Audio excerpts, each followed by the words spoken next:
they talk like this, and they say, "Hi, I'm Karen so and so, and you're listening to the True Crime Podcast, where we delve into questions." Or I mean, it just I can't stand those like overly produced sounding like public radio sounding podcasts. Like I feel like the beauty of this format is that it's very like do it yourself punk rock kind of thing. Yeah. And I like the idea that you can hear flaws and that it just sounds like people hanging out and talking. I don't like when they sound too polished and professional. It's like go get a radio show if that's what you want. I mean, I don't know, just it seems like it's a different thing when they're like that polished and produced. Yeah, I think as long as it's not like overly distracting, like when we had call recorder.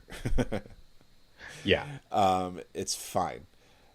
Like I was listening to this podcast that's based out of the Vulcan Video Store in Austin. Mm-hmm. It's run by Jacob Knight from Birth Movies Death. Yeah. And I was listening to one of their episodes, and like throughout the entire thing, I got that there was the cell phone buzz like throughout the entire episode. And I was like, you know what? If he can get away with this, I shouldn't be so worried about everything. I've listened to a few of Rob Bell's podcasts where you can hear that, where he's clearly like interviewing somebody over a cell phone or something. And, and he's still got one of the top podcasts on iTunes. Yeah. And it's like what you said, it's part of the, like, just, it's not radio. Radio should be performative. Right. This is just like I think the point of podcasting is like you're real people. Right. Having real conversations about real things. And I think that's sort of... It's interesting because YouTube isn't that way. Like, the YouTubers are very scripted, very polished, and they all kind of give off, like it's not...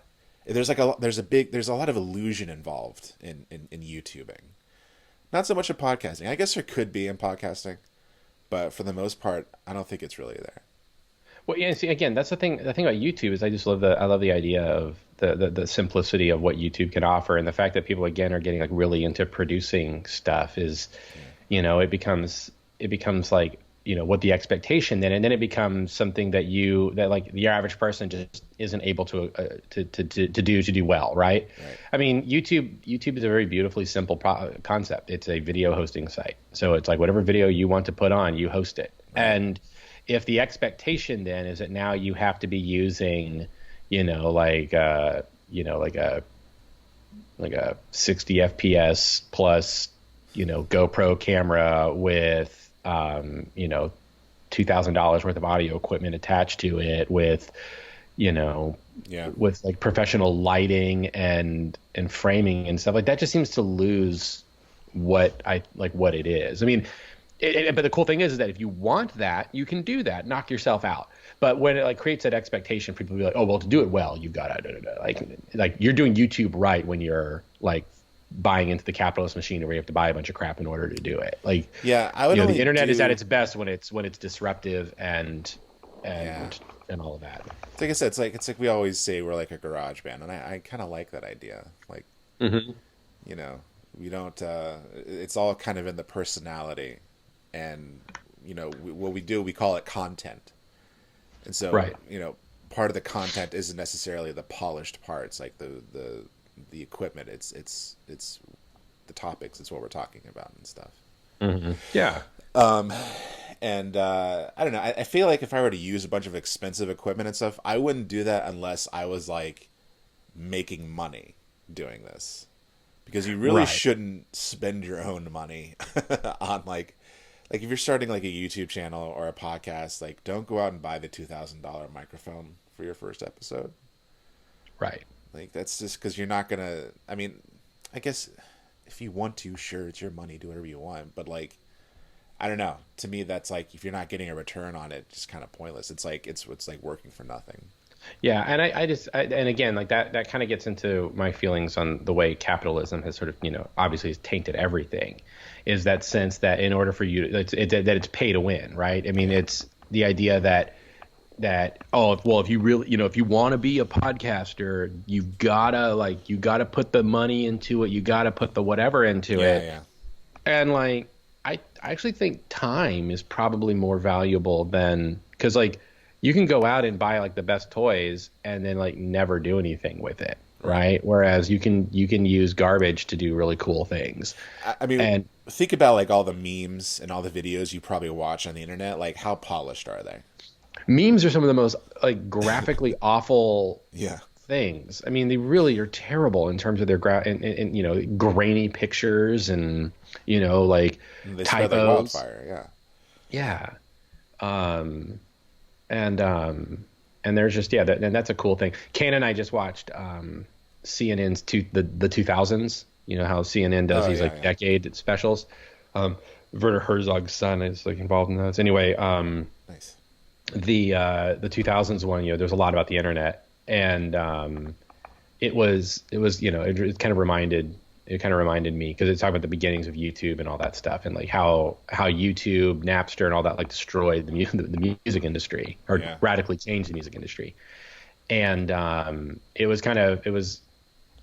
cool to kind of see, because we're so close to it, we remember sort of living in it to Right. like reflect back on it. But it just reminded me that all of this stuff was created to be to kind of do an end run around the established way of doing things. Yeah. And it reminded me Justin Bieber's career started from him just putting songs and stuff on YouTube, like And just Bo him in his Burnham. living room. Yeah, Bo Burnham, of course, is a comedian. Yeah, and so it's just a reminder that that this was not meant to be like another.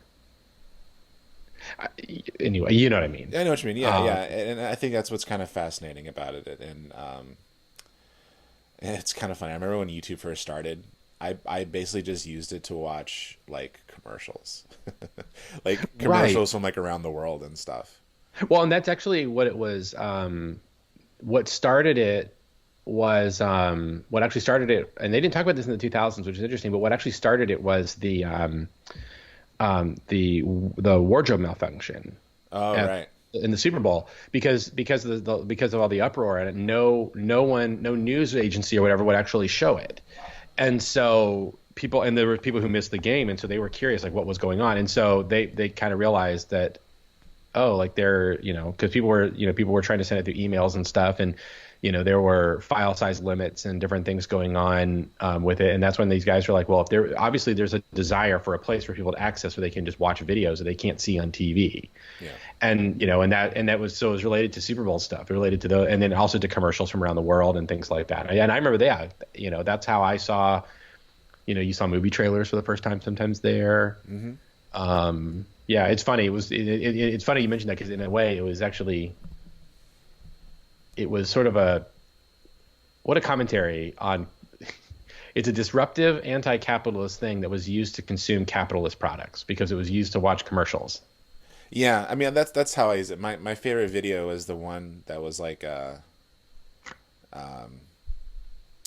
was singing in the rain. It was like remixed to the guy who was like could like pop and lock. Yeah. And then like I watched a bunch of Volkswagen commercials.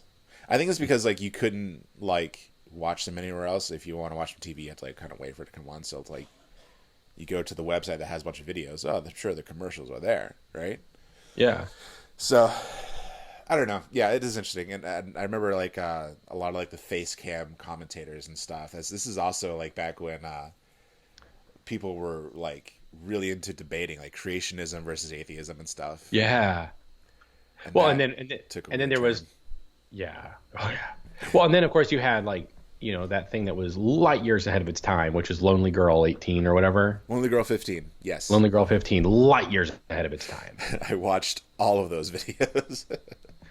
Um, I was bored, really I, bored. but I just, but I love what I love. I've never watched it, but I love the concept, and the fact that there are people. I'm just always jealous of people who can see a new platform and they immediately know how to use it in ways that Yeah, like other people don't. Like the fact that these people within just a few years of YouTube being out, being like, oh wow, like we could do basically a whole story through confessionals yeah, and and webcam videos, and that's cool that somebody just like within a few years thought of that.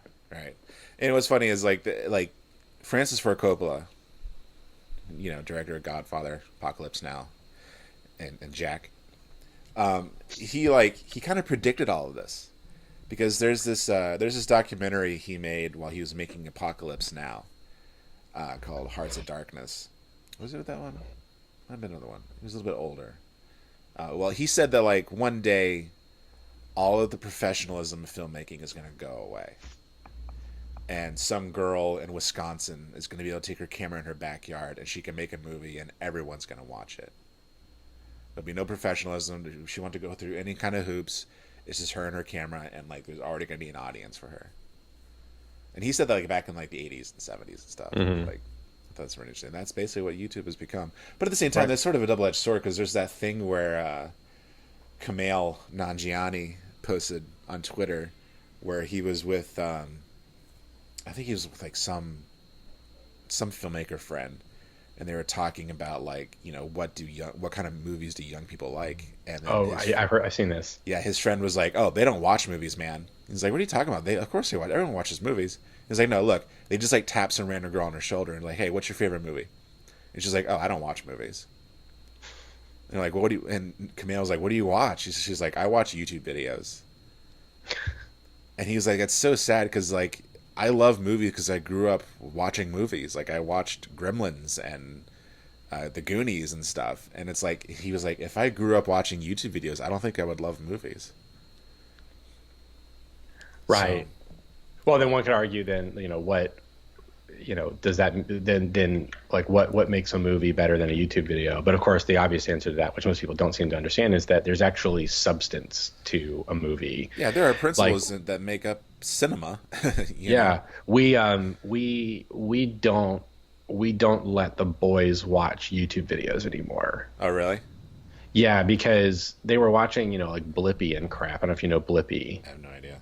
Blippi is brilliant in a way because I'm going to let Matt in this conversation. Hold that thought. Here he comes. Oh, look at him. Is it working now? There you are. I don't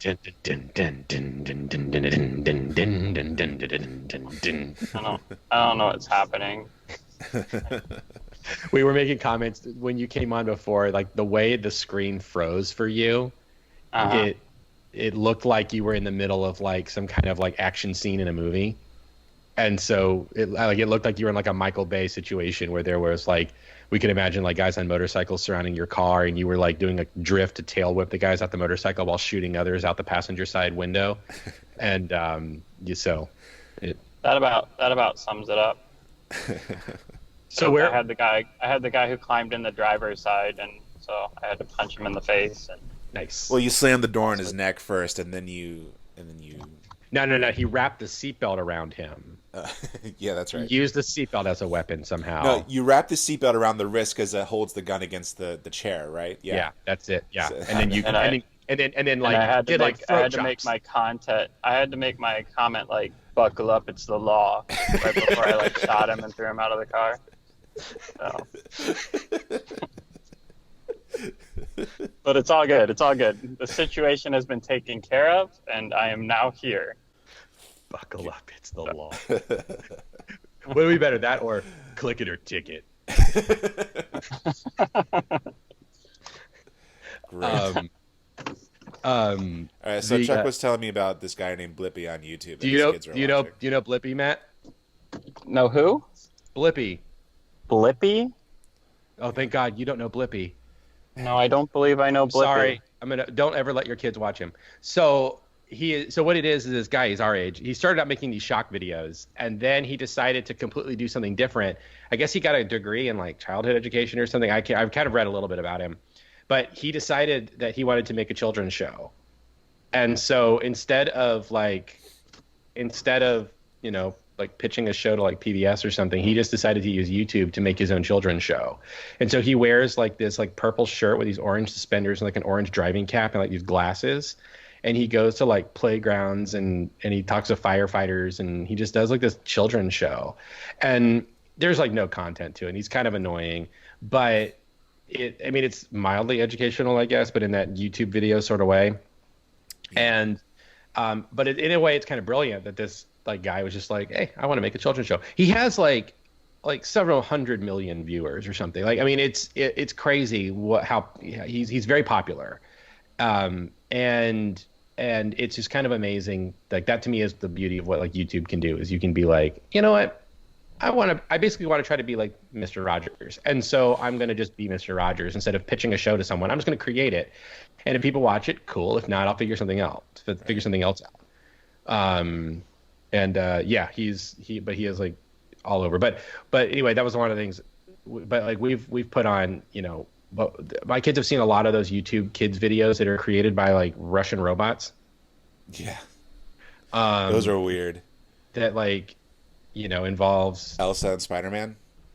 We've seen a few of those, but they also have the ones that like it looks like they use like some kind of like a truck driving simulator to create like a world where like the trucks change color and like it's just weird. They're very weird. And once I learned that they're kind of built by algorithms, it started to make a lot more sense that it's a computer's approximation of what children should be into.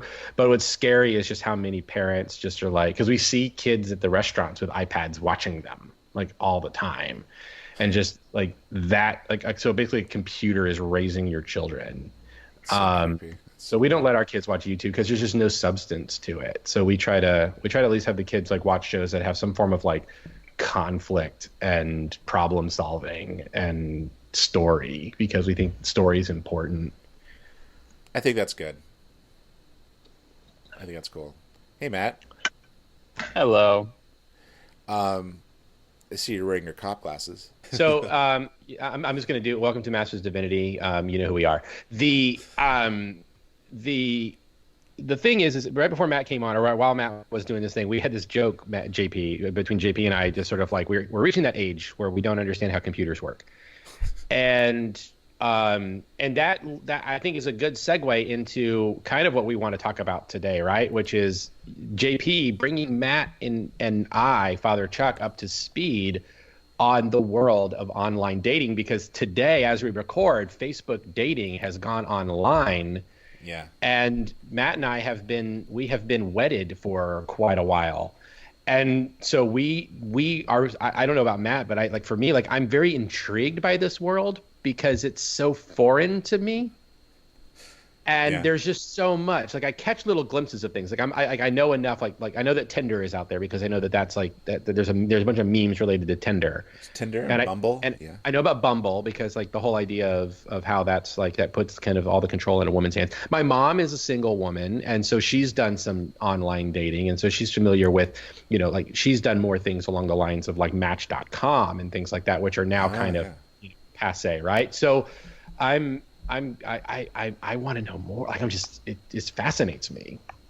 Yeah, the Facebook dating went live yesterday. I made my profile, and then it got deleted. Why did it get deleted? Did you delete it? No, it's glitchy. It's just glitchy. Oh, okay. I think it's in beta. I'm not really sure. If it's not, it probably should be because none of my stuff got updated. And I guess I honestly didn't even know Facebook dating was a thing. I think it literally just launched yesterday. Well, I only knew about it because JP made a comment on our thread about it yesterday, and then this morning Kana was like, "So Facebook dating went on live today," and I was reading about it because she's been following some tech news stuff lately, and I was interesting because I feel like I love the idea of a Facebook style dating app because Facebook is nobody takes it seriously anyway. And some people take it really seriously, JP. Boomers. I don't know. There's something about, I think, because it seems like they're more interested in connecting people through their interests and not just some. What am I saying? I was about to say not through some weird algorithm like Facebook not using an algorithm. Okay, yeah, sure. I don't know. There's something more cash about it that's drawing me to it. There is one feature though that I think is kind of creepy. Called My Crush. That's part of the Facebook dating thing, where basically you tell Facebook who you have a crush on. That's part of your friends list, and if they join Facebook dating, and they say they have a crush on you, you're matched instantly. It tells you, oh, you both have a crush on each other, but you're also kind of giving away information about someone who probably won't be using the app. oh, this person is romantically interested in this person. Like, I mean, think about that for a second. Facebook has that information now. So Right. Facebook kind of became the like annoying best friend in high school that you couldn't actually trust. Yeah. The one who you'd be like, I think I have a crush on this person. They'd run off and tell that person. Yeah. Well, Facebook won't. That's the thing. They're supposedly not going to tell the person. Right. They only Unless find they out have if unless they have a crush themselves- on you. Correct. Right. But it's still Right. like I'm still like I'm just the implication that they have that information now. So That this how long? user has a crush on this user. I didn't even go to that place. I was just thinking about the fact that like that just seems like it's a dangerous recipe for cheating. Yeah, so how long do you think it is before Facebook becomes the friend who finds out you have a crush on somebody and Facebook runs off and dates them and rubs it in your face? Mr. Steal Your Girl. Jeez. No, I'm It thinking just keeps like sending you like it keeps bombarding your timelines with like happy photos of the two of them together and I'm just thinking like of like ads for alcohol. some Sorry, go ahead. No, I'm just thinking of like some poor user who tells Facebook, "I have a crush on this person." And then like Facebook's algorithm goes nuts with it. Like they always show their profile on your timeline above everybody else. They have like specified ads with their picture on it. Like just sort of like fueling the fire of your desire. Yeah, like this girl likes Yaya vodka. Why don't you also like? Yeah. Yeah, She's into White Claw. It's like an ultimate version of personalized marketing because now we will like, oh, you want them to be into you. Well, here's their favorite clothing brands. Buy from this store. Facebook like helps you stalk them a little bit, you know? Well, Facebook stalking, that's nothing new. So Yeah. I mean, on one hand, I appreciate this because it seems like a rare moment where Facebook is just kind of honest about what they are. Yeah. You know, because in a way, like this is kind of what Facebook was founded to be. Right. And so they're just finally kind of getting honest about that fact for some people. But the other thing is that, you know, they already kind of acknowledge the fact that, I mean, like, okay, so as I mentioned, why I thought we would talk about this is because it's sort of timely for me. 10 years ago, August 30th, I met Kana for the first time. September 11th, 10 years ago was our first date. When I first, never, that's not appropriate. It's not. But the you know, one of the first things that I did after, you know, meeting her is, of course, I looked her up on Facebook just to kind of get, you know, just to get a sense of, you know, like what kind of person she is. And, you know, so I saw pictures of, you know, and she, you know, she did the same thing to me. So it's just kind of interesting. Facebook started getting honest. Like, this is what people do anyway. So why don't we just like cut the middleman out instead of like, they go to Tinder and then they go and then they look this person up on Facebook and then they like, why don't we just do it? Yeah, I feel it's kind of like running a background check, you know, for employment. Yeah, I'm not saying it's a bad thing. I'm just saying that's kind of like what it reminds me of. And it's like if you're just meeting a stranger, like why wouldn't you want to be like, you know, a little careful? Like you didn't know Kana was like a Satan worshiper until you looked her up on Facebook. And I mean, I had a reasonable suspicion that she wasn't because I met her in church. Yeah, right. Yeah. But you know, but like you know, know. I was saying. Well, right. But I'm saying like we had chemistry, right? I thought we had chemistry, but I also wanted to make sure that she wasn't, you know, like you know, that we were gonna go on like, you know, that she was gonna be like completely like a wildly different person from me, right? Like you know, that she was some kind of like, I don't know, like firebrand something, you know, and so I mean, like everyone does this now, right? I mean, I don't know. Matt didn't have to do it because Matt like knew Heather when they were like part of the original social network church. Yeah. We should just create a social network church. But you guys knew each other for like a decade before you started dating, right? Not really. We went to the same church, both of us, literally since like birth. She was born, her parents were already at the church, and I was 3 months old when my parents started going to the church. But she's 2 years older than me, so I knew her name my entire life. Like I could tell you, oh yeah, that's Heather. but I didn't know her at all. I literally knew nothing about her. And the way I put it is, to her, I was her brother's best friend's annoying little brother. And that's about the extent of who I was. Like, we didn't know each other, didn't know anything about it. I couldn't have told you what she liked, what she was into. I couldn't have told you anything about her. But technically, I knew who she was my whole life. So yes and no, I guess. But yeah, no, when she started showing interest, I didn't have a clue who she was on like a personal level, because I'd never spent any time with her at all. So I had Yeah, to meet her for the first time too, which is interesting when you've known them forever but you've never met them. yeah, that's So interesting. That's it's kind of like a real world version of meeting a celebrity.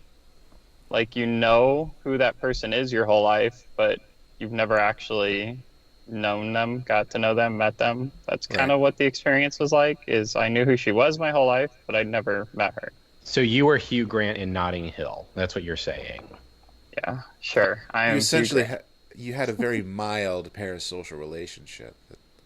You're trying to develop this stuff, JP. Yeah, And yeah. I'm what's here's the the. what's the okay, go ahead. Go ahead. I'll just go ahead and say JP's ready to dive Okay. into the dating pool, as it were. You are single and ready to mingle. Yeah, and it's kind of funny because like Pete Holmes was sort of talking about something similar on one of his comedy specials. He's like, I don't want to be 40 and talking about the Hulk. You know, like that's like my life. Like I do want to have kids eventually, and I just turned 36, and you know, I'm like, I feel like I've kind of gotten over like most of my insecurities from my 20s that kind of kept me from doing dating. Only took 6 years in my 30s. So you know, I kind of went on a just kind of downloaded apps, because that's kind of like what everyone's doing now, right? Even though my parents, it's actually kind of funny. My cousin just met her new boyfriend on Tinder, and when she told my aunt and my mom, they like flipped out. You're going on a date with someone from the internet? I was That's like, funny. you guys realize like that's what everyone does now, right? Yeah, that's not. I mean, it was. I remember when I was in high school, there was a girl who I may or may not have almost been the victim of an early catfishing. Who knows? But my mom sure as heck thought so. But there was a girl that I met through AOL Instant Messenger, and Nice. yeah, nice. And so we were chatting, and then we had made plans to meet, and then my mom found out about it and got very, very upset with me over this, because she was, thinking that like this could actually be like a 40-year-old dude who's gonna like kidnap me or something. I had spoken with her on the phone, so like I knew she was at least female, unless because I don't think they had very good voice modulating technology back in 1998. You know, Um, the BTK killer was known to change the pitch of his voice to lure men. Anyway, go ahead. yeah, but was the BTK killer hanging out at Point Orlando Probably they didn't catch it until 2006. outside the FAO Schwartz? No, but so anyway, but that was back then. It was such a like scary thing, right? You don't know this Yeah, person. You don't know. But then um, now, like, yeah, like that's what everybody does. yeah, and I thought it was funny. Like I had to like tell my mom like everybody does it. It's okay. She's gonna be fine, and she is fine. He's a nice cool dude. So yeah, I downloaded a bunch of dating apps. I'm on the Tinders, I'm on the Bumble, and I'm on this new one called Hinge, which I kind of Oh, like. I've heard about Hinge. Tell me about Hinge. So Hinge is it's you know, Tinder is just like a catalog of faces, and you go left, right, left, right, left, right, right.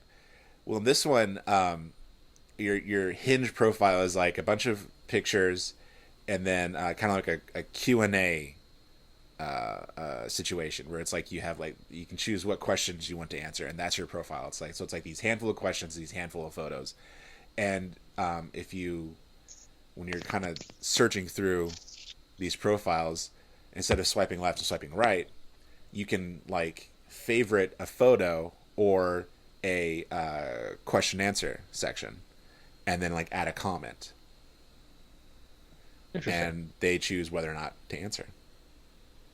So it's more, it's not just like a left right thing, and then you get matched. Then like who's going to say something? Now you kind of have sort of like a standard of like how you would respond to somebody, and I like it because it's more casual, and Well, I one like of that the I thing can yeah, go ahead. I was say, I was say one of the things I mentioned to you yesterday that I think is that I really appreciate, from what I can see from the dating world now is that, you as a single man now are not having to deal with the games that we had to deal with when we were teenagers. I don't know yet, but probably I hope so.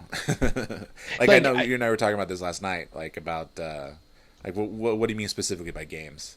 like, I mean, when I was growing up, there was like this thing. I was like, well, if you like the girl, don't tell her you like her, because if you tell her you like Okay. her, like that's going to turn her off. What you have to do is you have to like, and like there's just these strategies that we had to develop on like, it was like how to like unlock a woman's attention or something. And it was like you can't be, I mean, some of the games still exist too, right? Like it's You like you have want to to seem interested but pursue not the woman. desperate. Yeah. And like, and there was that attitude of like, well, if she says no now, she might come around, right? Which is messed up. Yeah, I Um, think that's why I like online dating is because you kind of both know why you're here. right. You And can't like, like be a mistake of, oh, I thought we were just hanging out as friends. Oh, I thought we were on a date. yeah, and we talked a little bit about this with when we talked about kissing, dating, goodbye, which, by the way, there's a major Whoa. follow up to that story we should talk about at some point. Yeah. Um, but that, and we talked a little bit about how like I grew up in that world of we don't date because dating is bad, Yeah. says the 21-year-old guy who should never been allowed to write a book on dating and marriage. And I and like I actually only did like a little bit of dating within like a year and a half period between a long-term relationship breakup and then meeting Kana. And what was kind of cool about discovering dating at that time was that it was a very simple thing of just sort of like, hey, do you want to go out sometime? Yes or no, who cares? Like there wasn't it was nice to not have to be in that state of like, ooh, I really like her and I've got to figure out some way in order to be present with her so that maybe she might be open to going out. It was just like when I met Kana, we well, actually, when I met Kana, I did not ask her out on a date because I didn't want her thinking that I was at church just to pick up women.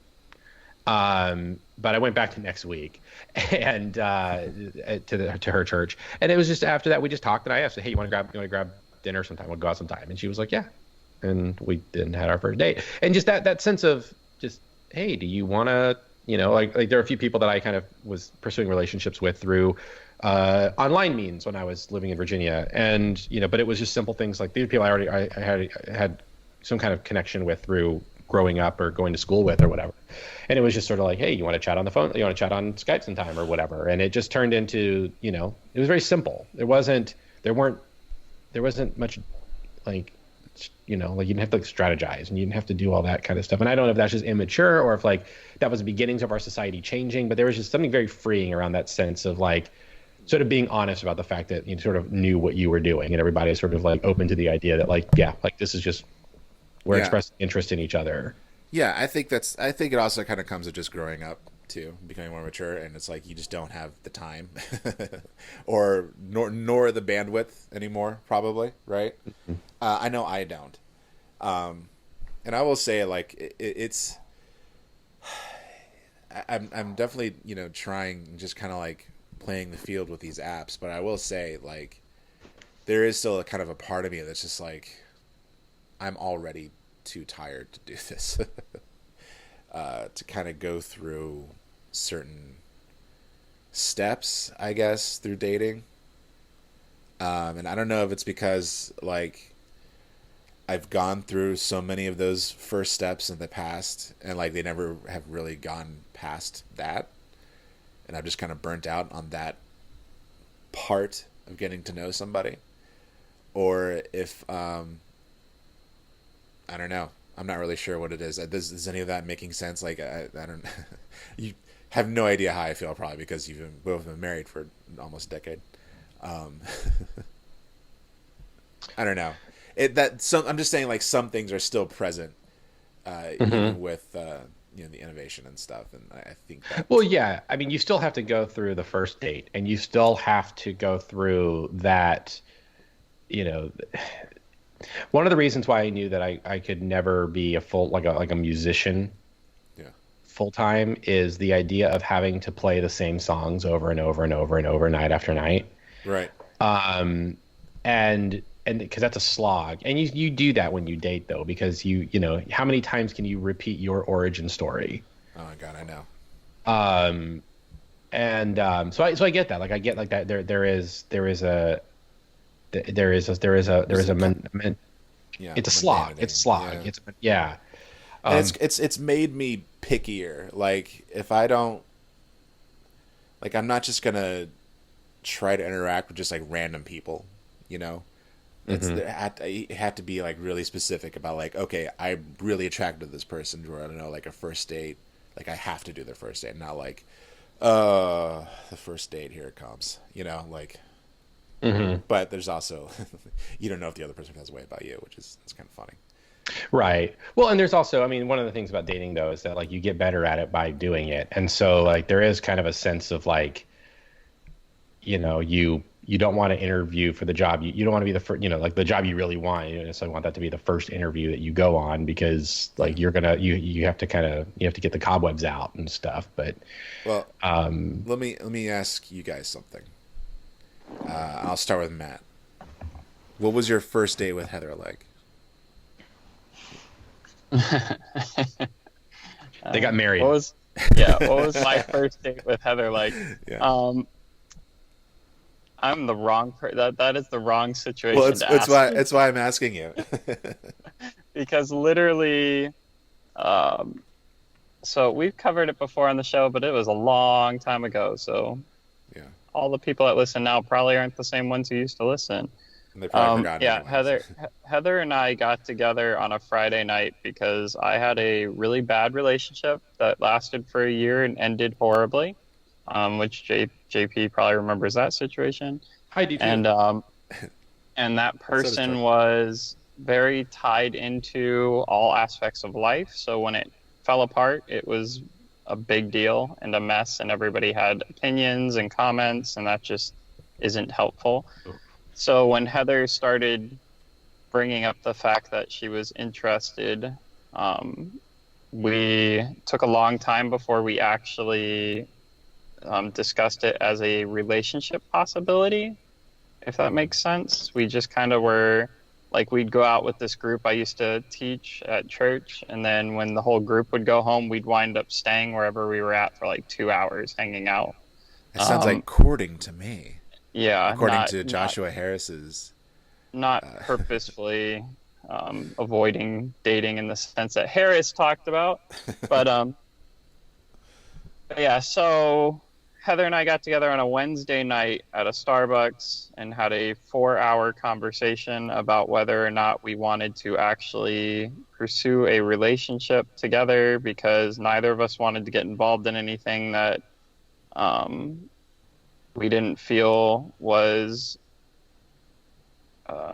in our situation, we didn't feel was going to be serious because of how tied in our families were to church and everything. Again, we didn't want that whole scenario all over again. Right. So we talked for like 4 hours about everything under the sun, stuff that you usually wouldn't talk about before you're actually dating. So on our first date, on a Friday night, our first date, we went out to dinner together, and I asked her to marry me.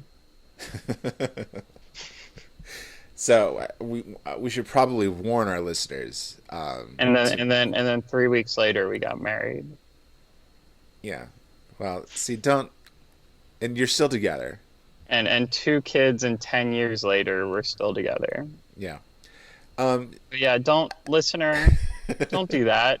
I mean, yes, do it if maybe the stars. You found a secret though. Like maybe you've found something. Like if all the stars. I have a comment that fits more appropriately with this episode too to share in a second. But if all the stars align and it's right, then absolutely I'm telling a listener to do it because that's what I did. But for the most part, don't do that.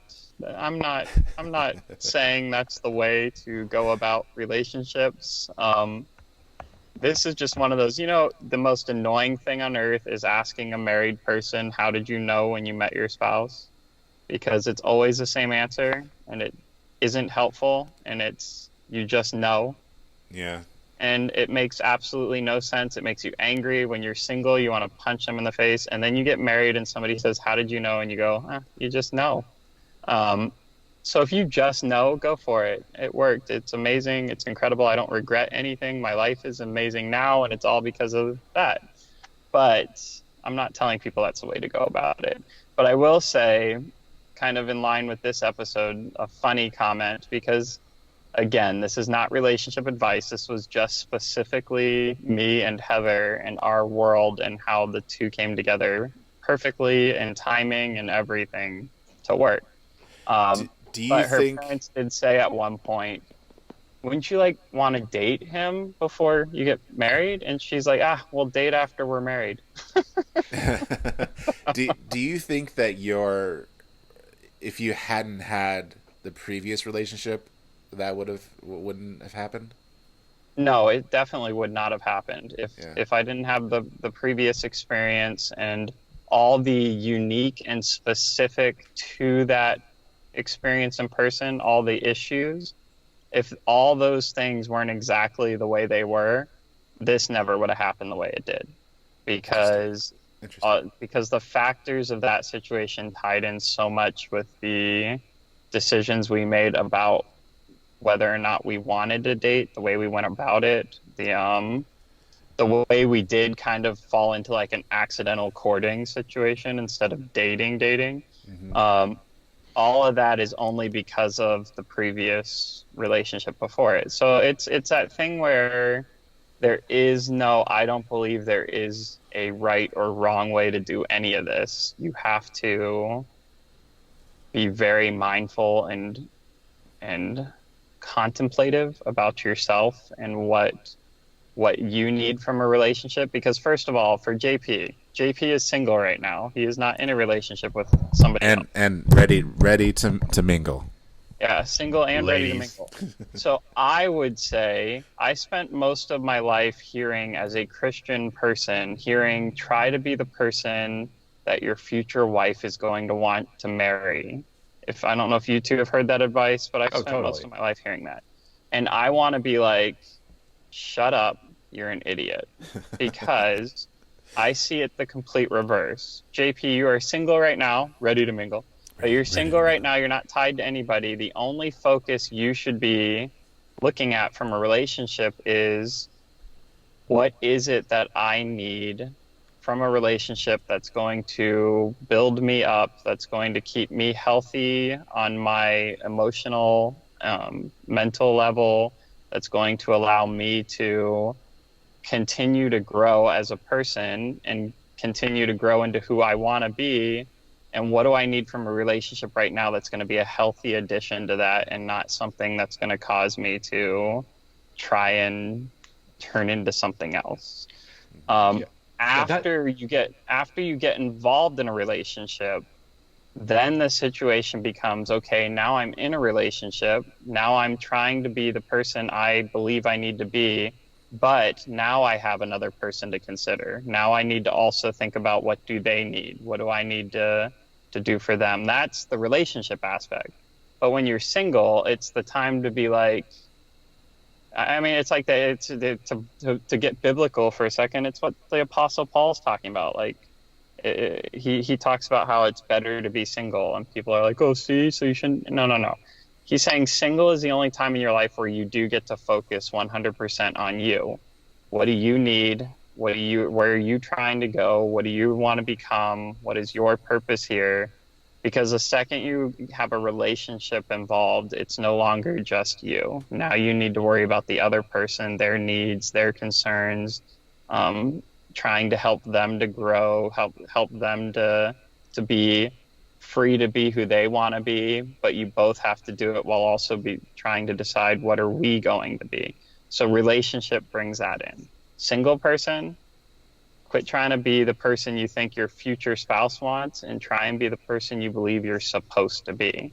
Yeah, because I And mean, then, to try to be what you think a fictional person Yeah. wants you to be, like that's a really messed up reality. hmm And we lived with that. yeah, for a long time. Yeah, You're kind of But setting and yourself up for failure too, and to being disappointed in the other person. right. Yeah. Well, and yeah, because it's like, yeah, because they're not living up to some weird standard that you've created. Right. Um, yeah, because you're trying to, because what, oh man, thank you for this, Matt, because like this is giving some language or some stuff that I thought of as a teenager and into my 20s that I hadn't really been able to give language to.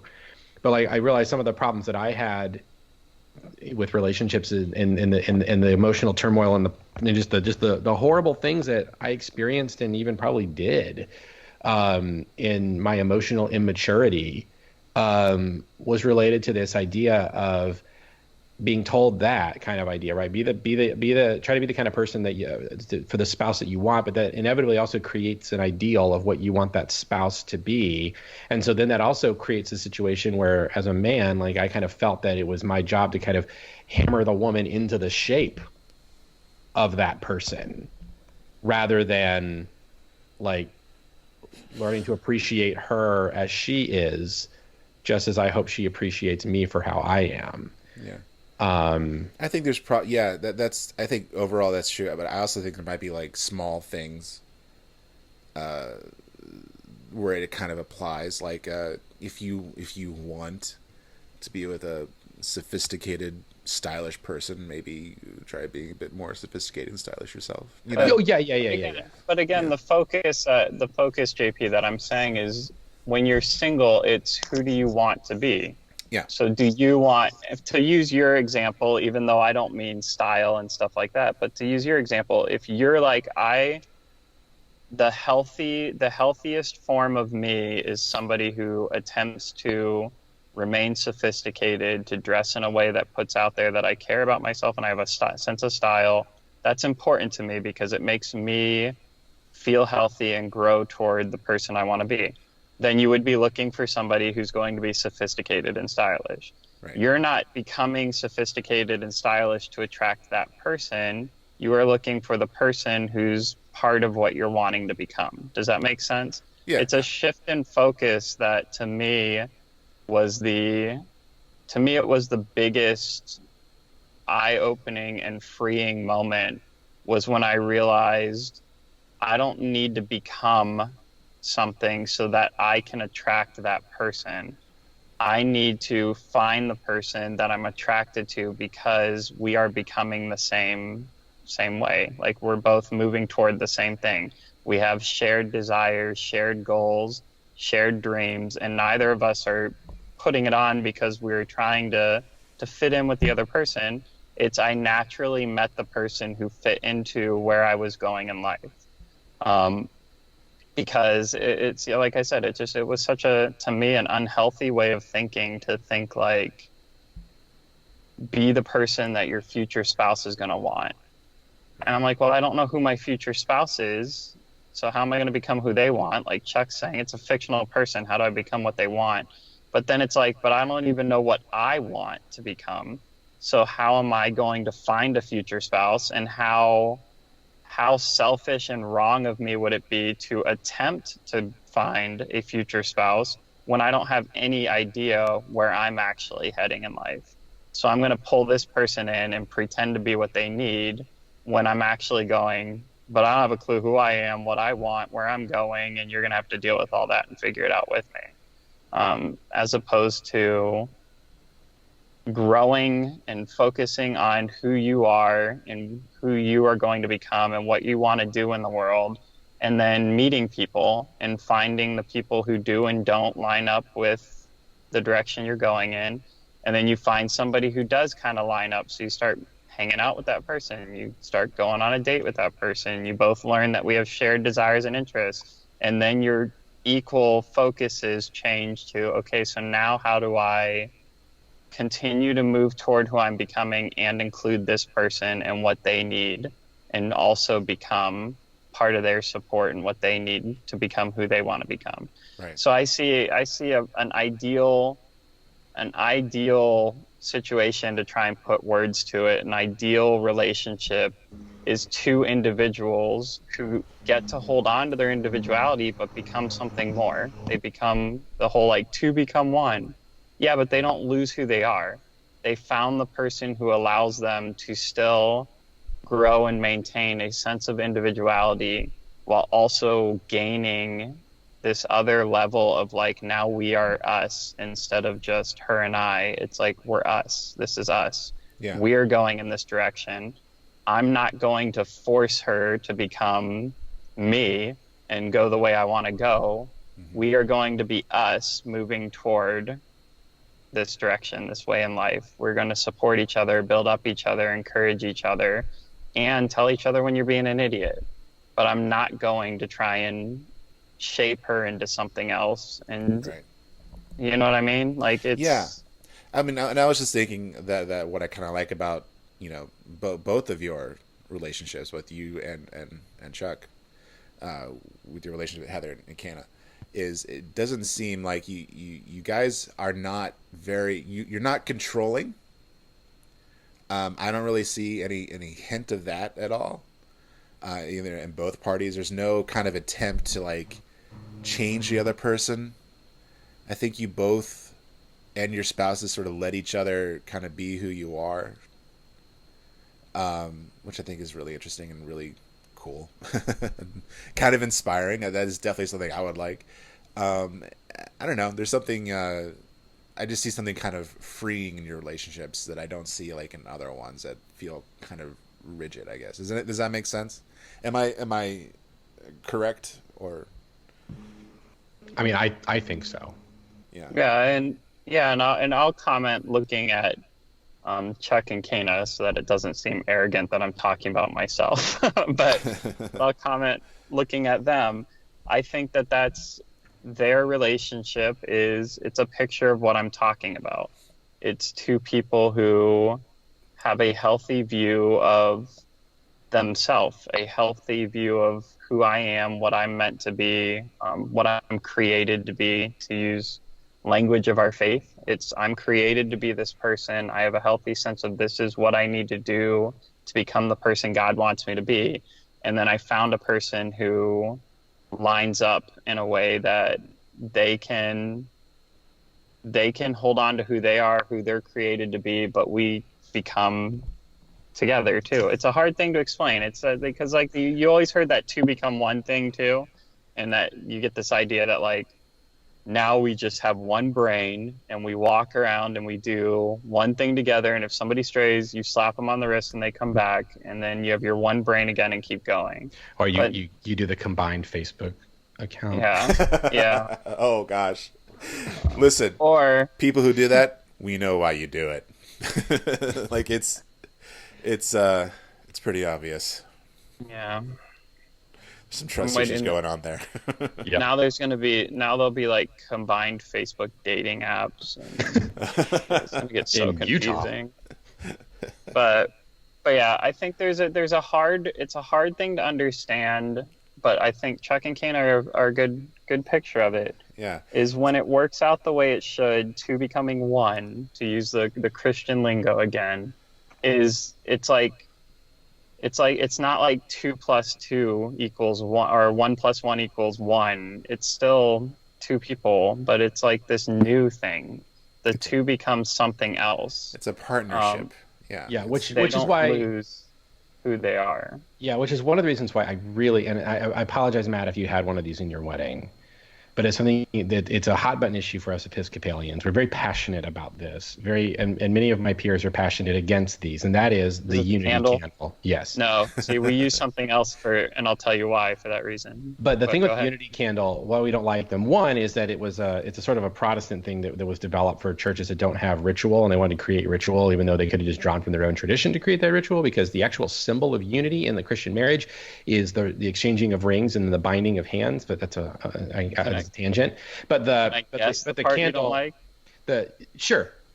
Blowing out your own candle? Yes, because that idea that like, oh, we take these two candles, we light them into one candle, and we extinguish the candles as though we cease to be as long as that we cease to be individuals, and that's I've seen people attempt to, and this is all, look, if you did the unity candle in your marriage and you're like, I don't believe it's just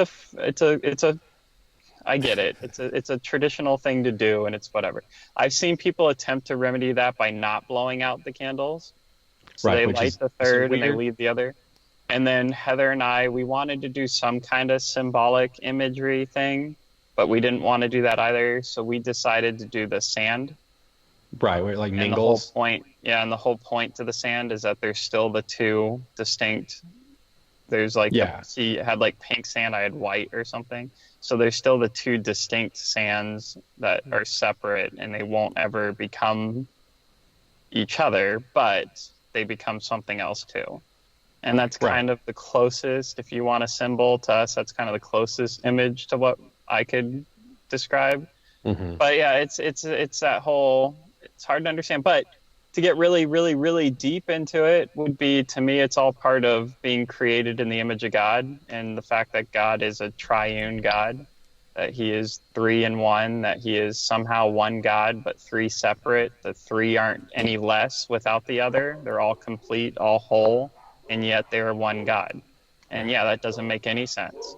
Neither does marriage. And to me, marriage is kind of an interesting picture of that. Like, humanity is created in God's image as male and female, in my opinion, equal. And I don't mean, this isn't to talk about gender discussion stuff. I just mean male and female, they were created to be equal in my opinion, neither above the other, neither more important. Both are 100% complete the way they are. You, as an individual, you are complete the way that in and of yourself, you don't need somebody else to be the person that you're going to be. You're complete.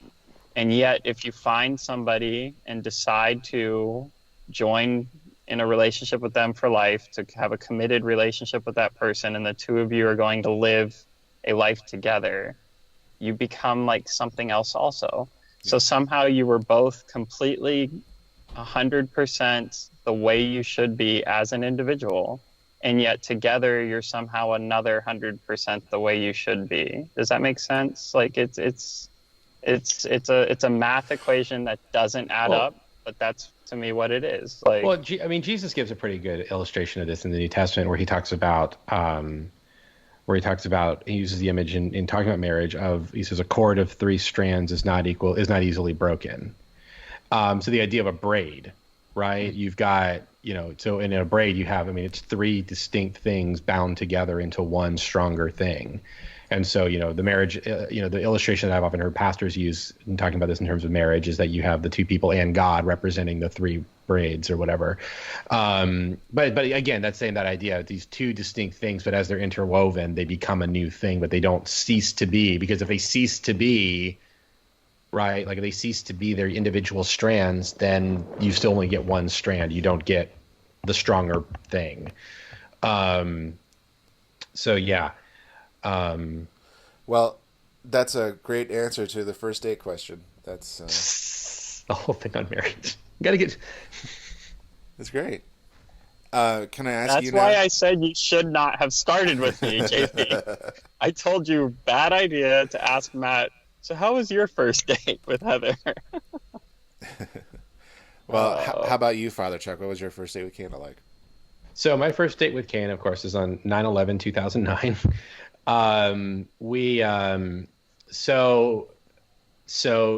All right. So when I met Kana, I saw her at church. We were both late to church at St. Paul's K Street in Washington, D.C., and both late for different reasons. And we met at the front door. And I was there to meet some friends, but there was no room in the pew with them. And so Kana just offered to let me sit with her. And so and I thought, she was really cute. And I sat with her at church. And it was weird because we didn't talk to each other because we were in church. But then after the service, we talked a little bit. Learned that she was from Florida, learned all these different things.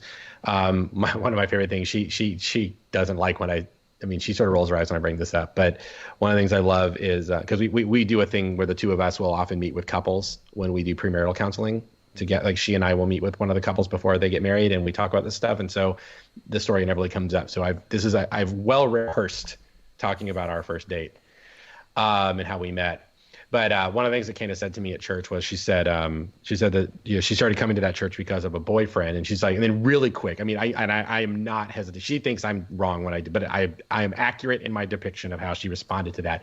She goes, from a boyfriend. Oh, but he's not a boyfriend anymore. She like was. We're not, and which she was just like, I was just trying to be accurate. I wasn't trying to like let you know I was single. I'm like, whatever. You were totally trying to let me know you were single. So but then, like I said, I didn't want her to think that I was at church just trying to meet women. So I intentionally did not ask her out on a date. And then I had, but I knew, just as weird as this is, and again, like Matt said, it's an obnoxious thing, but I knew that I was going to marry her. So I called my mom that day, and I called my mom and I said, hey, I met my wife today. And my mom was like, what's her name? I was like, Kana. What's her last name? I don't know. She's like, do you have a date? Nope. Do you have a number? Nope. I'll figure it out. What's your last name? It's gonna be Browning. It doesn't matter. Nice. Nice. I didn't even think about that. But yeah, so I mentioned to a couple of my friends that she was really cute, and a couple of my friends at seminary, like my friend Jess, and my friend Meredith, who both the two of them lived across from me. They were like, you have to go back. Well, it turned out that my buddy Charles was preaching the next Sunday, and so I was like, all right, I have an excuse that I'm there to see Charles in case things go south. So I showed up at church, and I found Kana, and we talked until somebody was sweeping around us in the parish hall after the service. And so we closed out the coffee hour after church. And so I asked her if she wanted to go on a date. And so we made a plan to go out on a date. Now, best part about this is that I was wearing a trilby hat and a vest. Oh, geez. Right, but with jeans and a short sleeve shirt. I was very Urban Outfitters hipster at this time, and we made our date. So we go out on the date, and we're getting ready to go on the date. A couple of things. This is an important detail. Oh, go ahead, Matt. What? That might be the secret, Chuck. And before you finish, interrupt, because when Heather and I got met, quote unquote, dated and got married, I was in a vest phase too, and very Urban Outfitter shopping. Mm-hmm. So JP, the answer might be Urban Outfitters. So, but carry on, Chuck. Go ahead. So the day of the date comes, and Kana likes this part. So the day of the date comes, and I decided I was going to wear a vest on the date because of continuity. She thought that I was attractive enough when I first met her, so she would probably find it okay. I wanted to look somewhat familiar, but not like I had the same outfit, but familiar enough to her to whatever. This is my strategy. And I was getting ready to trim my beard because I had it kind of drilled in my head that I was, supposed to look a certain way. And I had been in a previous relationship where there was a lot of pressure about keeping my beard trim. My ex really, wanted that. And I hated it. I hated trimming my beard. And I remember looking at my face in the mirror, and I mentioned this detail because I think it's important. I remember I looked at my face in the mirror and I was just like, you know what? She doesn't like the beard. She doesn't like the beard. That's okay. It's okay. It's okay for her to not like something about me because we're just going on a date, and she can have a great life if she doesn't like it. And that was a huge step for me because I had been, as Matt and I already talked about, been so conformed around this idea of trying to make myself into being what I thought someone else would want for me, that had that realization of just there's no pressure here. And so anyway, so I went out, we got there, and we had a date planned, and I had a progressive date planned in the sense that I had a place for dinner, and then I had an idea what we would do, but I didn't want to tell her the full plan in case dinner was awkward. It would be all right, have a good night. I wasn't going to try to keep her around in an awkward evening, and I didn't want her to think that it was just she was cutting off the date early. So we were going to go out to a dinner to a particular place. We were going to go to the dessert at I can't remember the name of it now, but it was we went to this place called Del Rey in the Del Rey neighborhood of Arlington, Virginia. There was this really great little restaurant there. I can't remember the name of it now, and I can't remember where we went for dinner, or for dessert. But it was a frozen custard place where Obama had taken his daughter, and then I proposed that we were going to go walk around the monuments after. Which, of course, I did not know at the time. This is in D.C., by the way, which I did not know that in D.C. for people who live in D.C. that apparently going to walk around the monuments is a euphemism for making out. I did not know that at the time. But anyway, so we had this great dinner. Monuments and chill. Yeah. So So Lincoln and chill. So Kana ordered. I remember when I was just like in love for sure. Was that Kana ordered a steak like rare, and I was like, yeah, there we go. And then we went to the custard place and had that. And so it kept like okay, this date's going well, so we can go do the next thing. And so we did. We then went to the Lincoln Memorial and we walked around the reflecting pool. And I will say it was one thing I generally try not to do, is I try not to kiss on a first date. But the moment was perfect. We were walking by the reflecting pool, and we could hear taps playing from the Arlington base, and Kana stopped, and it was just like this moment. We stopped. The moon was full or whatever, and so it was just like I'm gonna go for it. But I resisted. So JP knows this. I don't know if Matt knows this, but JP might know that I used to have a line. My line was I would say, "You want to kiss me, don't you?" And it like worked almost every time. And I resisted using the line on Kana, and that's why she married you. She would have left you if you used that line. I know, right? So does she know that you resisted using that line? Does she know about that? Yeah, I've told her. Oh yeah. She knows all about it. Yeah. And how would she have reacted if you used that? Has she told you that? I think she would have. I don't know. I really don't know. Probably would have. I'll have to ask her. Let's be honest. Only because she was already into him, not because the line works. Right. Yeah. But yeah. So then we hung out for a little while longer, and then I took her back home, and that was our first date. And then a couple weeks later, we went on a second date. She was getting ready to go to Cleveland, Ohio, for work, and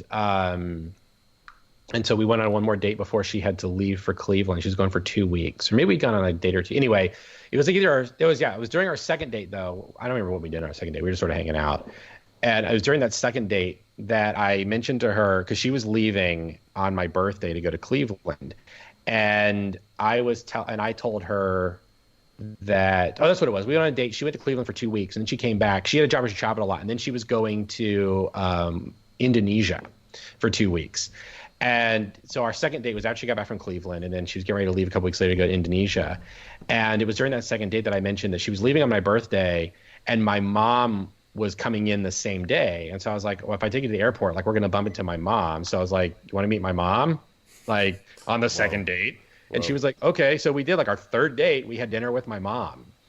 And then my mom told me, she's like, she's like, when she left, she's like, I watched two people fall in love when she left the way. And sure enough, like, that, we told each other we loved her we loved each other when I picked her up at the airport, when she came back 2 weeks later. But one of my favorite moments about that, I will mention, is that on my birthday, I received a bit of a intoxicated phone call from Munich from her while she was at Oktoberfest, and it was very delightful. It was a delightful, really. I was about to say, I bet it was delightful to hear boom, boom, boom, boom in the background of this whole phone call. She can't hear me, and so she's just like, she's like, I've just had 2 liters of beer and I haven't had food since America. And she's just like telling me about like going to a beer tent in Munich for Oktoberfest. It was really cool. I don't know if that's going to embarrass her that I've told that story to like all, 10 of our listeners. But yeah, so those were our early relationships, our early dates in our relationship. But I proposed to her like 7 months later. See, I proposed 7 days later. You need to catch up. Next time I'll do better, Matt. Next time. I'm gonna go in for 7 minutes. So I have to, unfortunately, at this point in our relationship, be the person that breaks up. Oh, sorry, Matt. I have to leave too, actually. So I gotta be at a. Okay. I guess what I'm kind of gleaning from both of you is that there is no sort of rule book that you had to follow to get to where you are, and I don't know, maybe that's like kind of no duh for some people, but it sort of makes me doubt using these apps, listening to both you and Matt, Chuck. Mm-hmm. Because of how just sort of natural it happened for both of you. But I guess I'm in a very different situation. I'm not really running with a group. I'm not Well, very involved in my community. I'm kind of out in the middle of nowhere and very isolated. Well, and, yeah, I mean, that's the thing is that, I mean, this is something like Chuck Palahniuk talks about. He talked about when he wrote Fight Club, is he was just part of the basis of the book of Fight Club was that, the desire for human connection throughout history has resulted in people creating contexts in which to meet each other. He says whether it's barn raisings or people beating each other in basements, like it's all an excuse to be together. And I think that, both Matt and I had experiences with church. So on one hand, I could say, hey, JP, you need to go to church. Yeah. But the other is that, I mean, Matt knew Heather, and their circumstances led to, to them finding out that they had these feelings for each other. Like mine was completely accidental. I mean, literally accidental, because I took the metro to church that day because I thought traffic was going to be bad, and the metro was late, but I was right about traffic being bad, and that traffic made Kana late, and so like I first saw Kana on the street in front of the church, and I just assumed because the church is like on George Washington University campus, so I thought that she was a GW student. I had no idea she was going to church, and so it was a completely accidental thing. Like it could have just as well as been, at a grocery store if I had struck up a conversation with her at a grocery store. I mean, the apps exist to create the context to interact with one another. Mm-hmm. So, like, I think that if your story of how you meet someone is just simply like, oh, we met on Tinder and now we're married, like that's a boring story. But I don't think anyone would tell that story. They would say, like they would start it out by saying that like, I was ready for a relationship and I started these online apps and, I started these profiles and then we went to, like they would find a way for it to be more than just, oh, we met online. Right. Yeah. Right. There's more to it than that.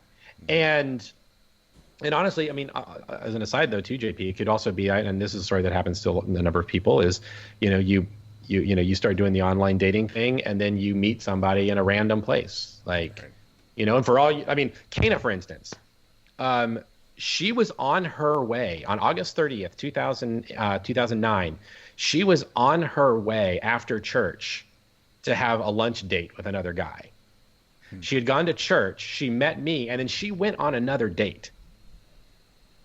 Wow. And it may have been a guy. I'm trying to think if she met him online, but you never know what's going to happen in these situations. Like, you may go on, you may schedule a date with someone on, through Hinge or something, and they may, like not show up, or they may like have to cancel last minute, and there you are, and someone else is like, hey, can I buy you a drink? Right? Like you never know what's going to happen. And again, like these apps are it's a way to get you motivated to actually try to meet people. It's there to create the context for you to meet people, whatever that context might be. And like you said, in your situation right now, it makes total sense. You're in rural Oklahoma. You don't have as many opportunities to like, just like bump into people or whatever, right? I mean, you have to make effort just to even like casually meet people. Right. Yeah. And so this is just the, for lack of a better word, this is the excuse to make those encounters occur. Yeah. So I mean, like, I think that I wouldn't downplay the app. I don't think it's any less of a legitimate thing or something to use that, because it can provide the context for something very natural to happen. And again, like when and that will no matter what, will defy the circumstances and the context anyway. Okay. That's true. Yeah. I guess just the idea of sort of like the apps that they do what you're saying, but it's also sort of like an attempt to sort of like kind of for you to manufacture a way to meet somebody. And I guess there's a part of me that's sort of put off by that. But the other part of me is like, well, I mean, every instance is basically an attempt to manufacture a way to meet somebody. So it's like, yeah, it's really no different.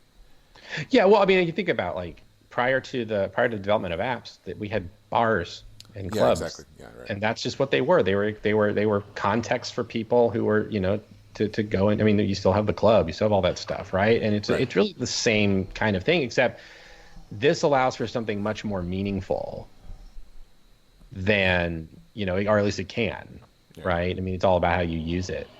Right. But So, yeah. yeah. Matt, did you want to? Oh, you're frozen. I don't know if. No, I'm not present. Now you sound like Bausch, the bounty hunter. Yete, yeto.